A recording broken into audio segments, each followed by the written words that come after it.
مجھے نہیں پتا کون سا ٹیکا لگایا مجھے. وہ ٹیکا ایسا لگایا کہ نہ مجھے تکلیف بھی ختم ہو گئی, سب کچھ دنیا بدل گئی. وہ جو نرسز تھی وہ مجھے حوریں نظر آنی شروع ہو گئی. میں سوچا کچھ پرابلم ہی نہیں ہے مجھے.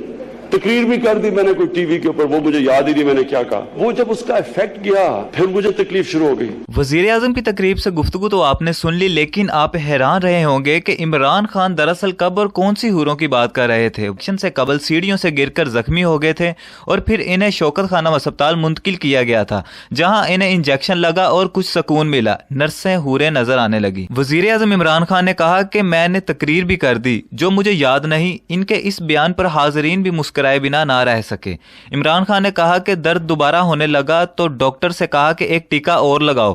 ڈاکٹر کو دھمکی بھی دی کہ ٹیکا لگاؤ ورنہ تمہیں چھوڑوں گا نہیں, مگر ڈاکٹر نے ٹیکا نہ لگایا. وزیر اعظم عمران خان نے کراچی کا ایک روزہ دورہ کیا تھا.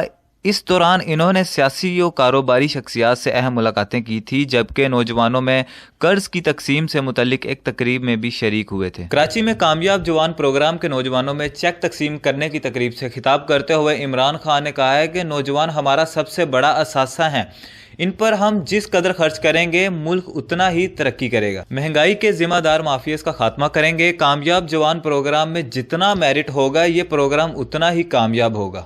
وزیر اعظم نے کہا ہے کہ کابینہ کے اجلاس میں اکثر وزیر پریشان نظر آتے ہیں. انہیں کہتا ہوں کہ اس پریشانی سے سیکھیں, آپ نے گھبرانا نہیں. مہنگائی کے ذمہ دار مافیاز کو چن چن کے پکڑیں گے, کوئی بچ نہیں سکے گا. میں مانتا ہوں اس وقت مشکل وقت ہے, یہ قوم کی آزمائش کا وقت ہے.